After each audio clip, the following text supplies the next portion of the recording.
su máximo valor en el día es de 12,2. Y de ahí podemos empezar a llenar en el resto de horas del día, solo traspolando los valores, cuánto corresponde acá en cada temperatura, a qué hora del día corresponde. Bueno, sigue la siguiente. En Excel creamos una hoja muy básica que en un lado ponemos cada mes del año, enero, febrero, marzo hasta diciembre, y en la fila horizontal ponemos las horas del día, 2 de la mañana, 4 de la mañana, 6 de la mañana, saltando unos puntos. O sea, se puede hacer 1, 2, 3, 4, pero esto es mucho más práctico, hasta las 24 horas. Sí. Así sería, esto es lo que tendríamos llenando la tabla con todos los valores que ya hemos sacado de cada uno de los meses. Por ejemplo, en enero, que es lo que estuvimos sacando, sabemos que a las 6 de la mañana 6,8, como vimos, y a las 9 de la tarde 2,1. Temperatura máxima, temperatura mínima. Y todos estos restos de valores de cada hora, puedes retroceder un poquito. Retroceder. Otra vez. Y el resto de valores se han ido sacando de acuerdo a lo que hemos ido necesitando. Por ejemplo, tenemos que a las 10 de la mañana, a las 18 horas, da una temperatura de 10 grados aproximadamente, o 10, algo. Y eso lo vamos pasando a nuestra tabla. Pasa lo siguiente. Y esa metodología tenemos que hacerlo con cada mes y cada hora. O sea, es un procedimiento un poco largo, pero que al final te da una idea bastante clara del comportamiento de la temperatura a lo largo del año y durante el día. Una vez que tenemos llena esta temperatura, pasa a la siguiente. Tenemos que pasar a definir la zona de confort con la que queremos trabajar. O sea, la zona de confort es definir la temperatura, el rango de confort es muy relativo, porque cada persona es diferente, cada persona reacciona diferente ante el clima. Yo en este caso me he basado en el diagrama bioambiental de Givoni, donde él determina de manera general que la temperatura de confort en invierno es de entre 18 y 24 grados. Y aparte da una temperatura de confort de verano que es entre 20 y 27 grados. Realmente al final tú defines cuándo sientes calor y cuándo sientes mucho frío. Yo en este caso he decidido coger como temperatura de confort de 18 a 24 grados. ¿Para qué determino esto? Sigue, por favor.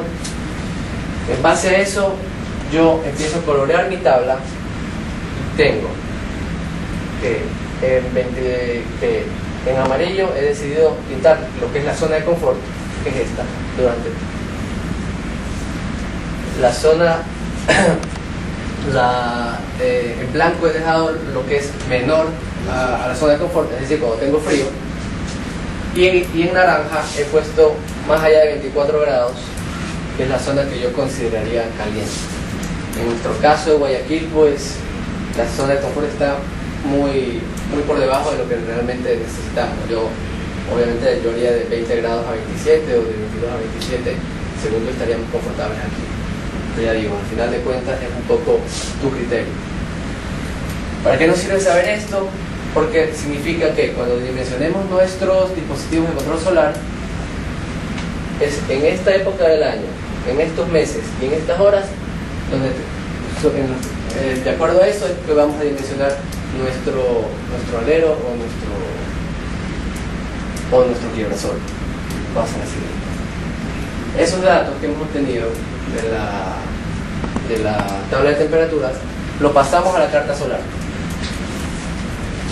Ahí está en amarillo la época del año, que es confort, y en naranja la época del año que estamos por encima del nivel de confort.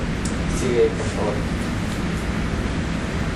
Una vez que tenemos definido eso, usamos este gráfico de aquí que se llama el gráfico de sombras, que es realmente la clave de todo el asunto.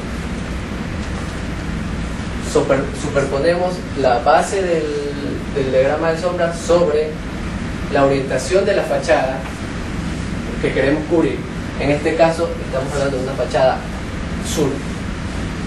Si hubiera sido fachada oeste, lo hubiéramos inclinado así. Pero en este caso, como ejemplo, vamos a ver la fachada sur. Sigue. Y este ángulo nos va a dar, y este diagrama nos va a dar los ángulos que necesitamos, que es de lo que hablamos al principio. El ángulo de sombra vertical es esto, que son estos. Y los ángulos de sombra horizontal, que son estos. Okay. Entonces ya sabemos que en esta zona de aquí tenemos que determinar con qué ángulos logramos cubrir esta zona. Sí. Por ejemplo, en este caso, con un ángulo de sombra vertical de 40, yo ya he logrado cubrir esta zona del confort. ¿Okay? Significa que mi ángulo de sombra vertical es 40 grados en la fachada sur. Sí.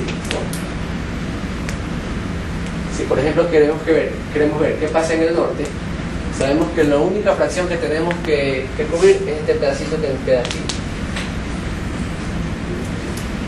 Y por lo tanto podemos determinar que con un ángulo de 70 grados, bueno, con un ángulo horizontal de 70 grados, logramos ya cubrir esa parte de la zona de disconfort que queremos eliminar. Sí. ¿En qué se traduce esto? ¿Qué significa dimensionar un alero de 40 grados? Significa que si yo quiero cubrir esta ventana, que realmente las superficies vidriadas son las que más calor captan, significa que tengo que coger desde la horizontal, desde la proyección horizontal del final de la ventana, marcar 40 grados, y de acuerdo a esto yo obtengo la dimensión de mi alero.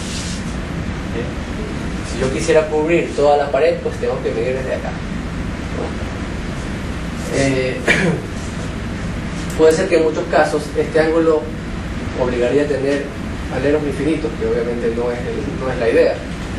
Entonces, pues hay distintas formas de resolverlo, pero esta es una de ellas, poniendo varios quebraderos horizontales dimensionados a 40 grados. En el caso de la fachada norte, que determinamos que lo que necesitamos es quiebrasoles verticales, pues, y de 70 grados, pues es más o menos lo mismo ideal. Este es el ángulo que debemos respetar, y esto es lo que mide 70 grados. Entonces básicamente el mismo sistema se mide, bueno, acá o acá, ¿no? Se mide desde el quiebrasol 70 grados hasta que cubra la superficie.